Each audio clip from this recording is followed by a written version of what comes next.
नमस्कार दोस्तों, स्वागत है आपका अपने यूट्यूब चैनल डेविड रत्न एग्जाम स्टडी में।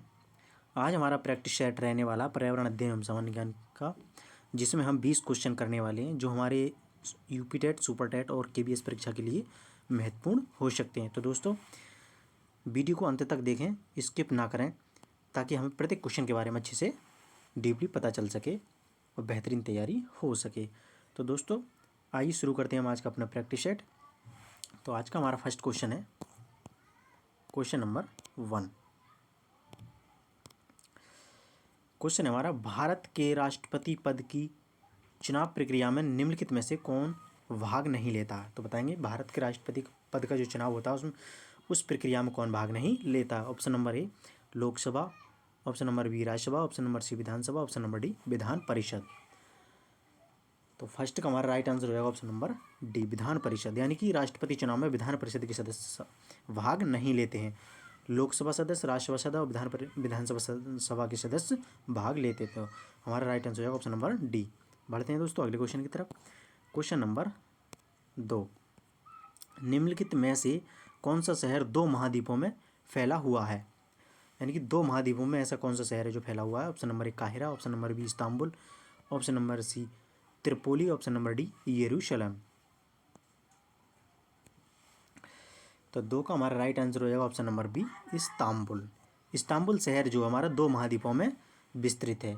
कौन कौन से, यानी कि इस्तांबुल का पश्चिमी हिस्सा जो है वो पड़ता है हमारा यूरोप में, और पूर्वी हिस्सा जो हमारा इस्तांबुल का पूर्वी हिस्सा जो पड़ता है वो पड़ता है एशिया में। तो इस प्रकार इस्तांबुल जो हमारा 2 महाद्वीपों में विस्तृत है। तो ऑप्शन नंबर बी सही हो जाएगा। बढ़ते हैं दोस्तों अगले क्वेश्चन की तरफ। क्वेश्चन नंबर 3 क्वेश्चन है, समुराई योद्धा वर्ग किस देश में निवास करता है। समुराई योद्धा वर्ग जो है वो किस देश में निवास करता है।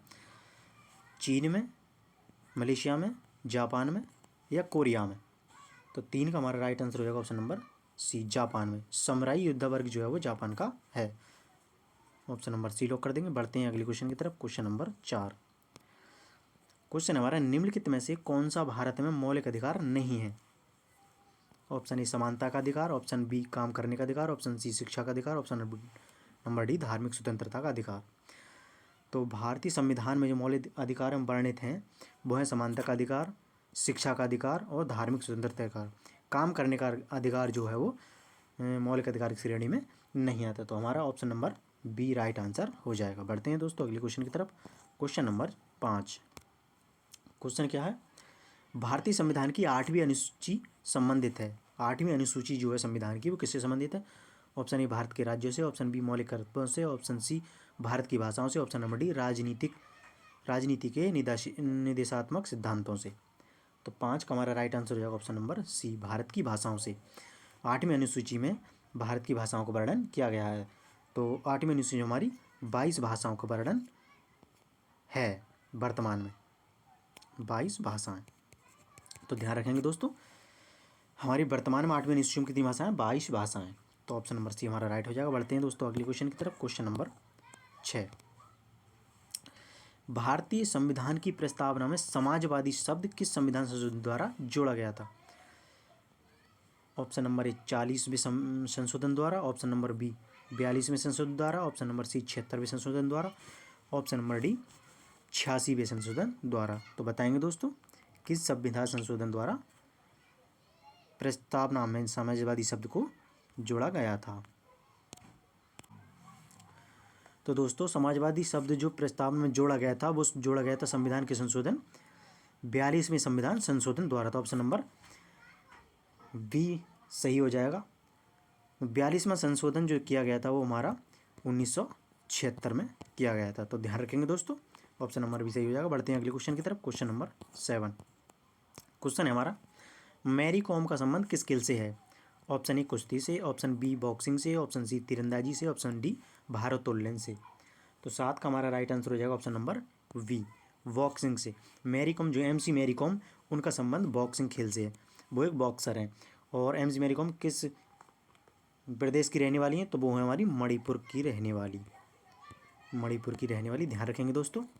बढ़ते हैं दोस्तों अगले क्वेश्चन की तरफ। क्वेश्चन नंबर 8, सीमांत गांधी के नाम से जाने जाते हैं। Option A Khan Abdul Gaffar Khan, option B Gopal Krishna Gokhale, option C Mahatma Gandhi, option number D Bal Gangadhar तिलक। तो 8 का हमारा राइट आंसर हो जाएगा option number A, Khan Abdul Gaffar Khan जो है वो सीमांत गांधी के नाम से जाने जाते हैं। तो ऑप्शन नंबर ए को लॉक कर देंगे। बढ़ते हैं अगले क्वेश्चन की तरफ। क्वेश्चन नंबर 9, क्वेश्चन है हमारा, भारत का सर्वाधिक कोयला उत्पादक राज्य कौन सा है? 4 ऑप्शन में सर्वाधिक कोयला उत्पादन किस राज्य में होता है बताएंगे। ऑप्शन नंबर ए बिहार में, ऑप्शन नंबर बी झारखंड में, option number C Paschim Bengal, option number D Odisha में। तो 9 का हमारा राइट आंसर हो जाएगा ऑप्शन नंबर बी, झारखंड में। झारखंड में सर्वाधिक कोयला उत्पादन किया जाता है। लगभग 17% कोयला उत्पादन झारखंड से किया जाता है, तो ध्यान रखेंगे। बढ़ते हैं दोस्तों अगले क्वेश्चन की तरफ।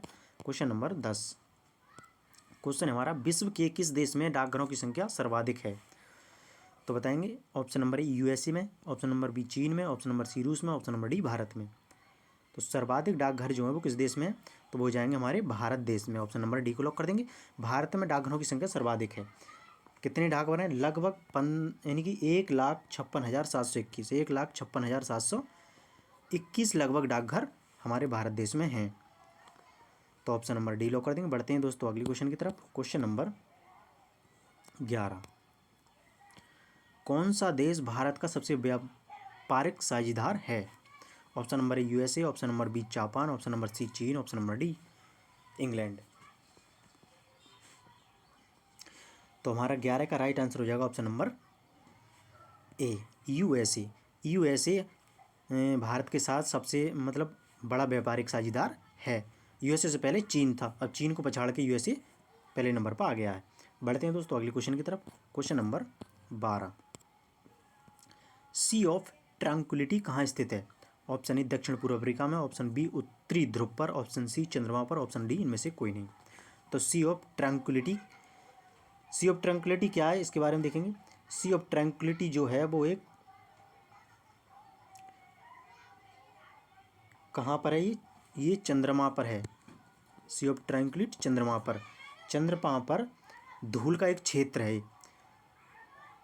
ऑप्शन नंबर सी हो जाएगा हमारा। ये एक धूल का क्षेत्र है, धूल का क्षेत्र। तो ध्यान रखेंगे दोस्तों, ऑप्शन सी हमारा राइट हो जाएगा। धूल का क्षेत्र मतलब चंद्रमा पे एक ऊंचाई का मैदान है जो बेसाल्ट से बना है, बेसाल्ट से निर्मित है। तो ध्यान रखेंगे दोस्तों। तो ऑप्शन नंबर सी सही हो जाएगा। बढ़ते हैं दोस्तों अगले क्वेश्चन की तरफ। क्वेश्चन नंबर 13, क्वेश्चन है हमारा, निम्नलिखित में से बेमेल चुनिए, यानी कि जो गलत है वो चुनना है, बेमेल चुनना है। Option number A Mollywood, option number B Bollywood, option number C Hollywood, option number D Tollywood. तो 13 का हमारा राइट आंसर हो जाएगा option number C Hollywood. Hollywood जो हमारा वो इंग्लिश फिल्मों का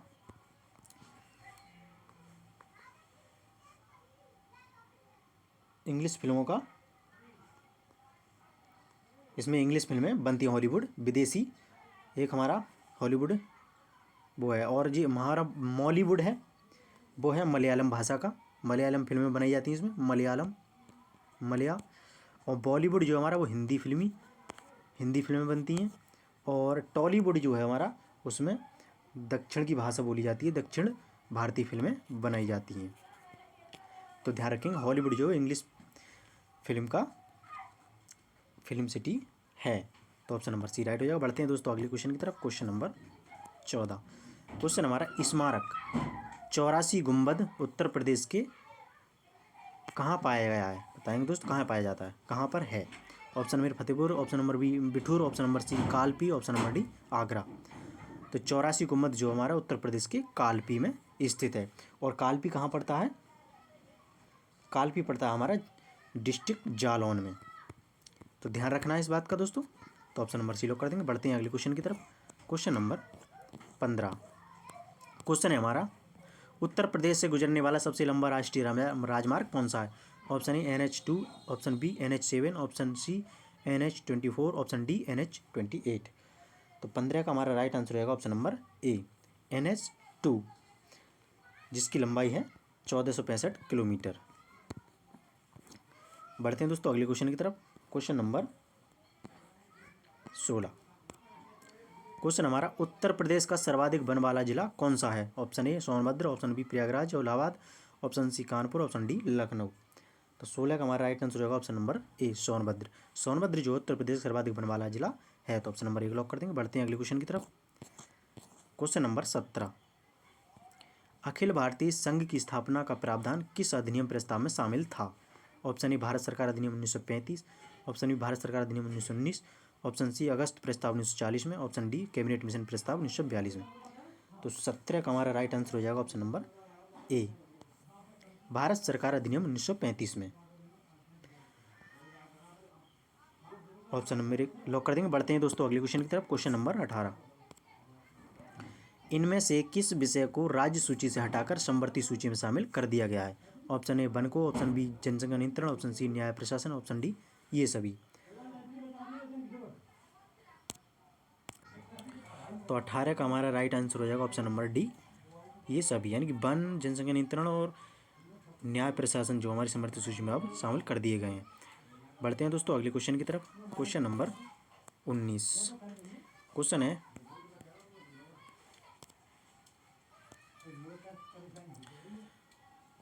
है, किसी देश की आर्थिक समृद्धि को मापने का सबसे अच्छा तरीका क्या है? किसी देश की आर्थिक समृद्धि को मापने का सबसे अच्छा तरीका क्या है?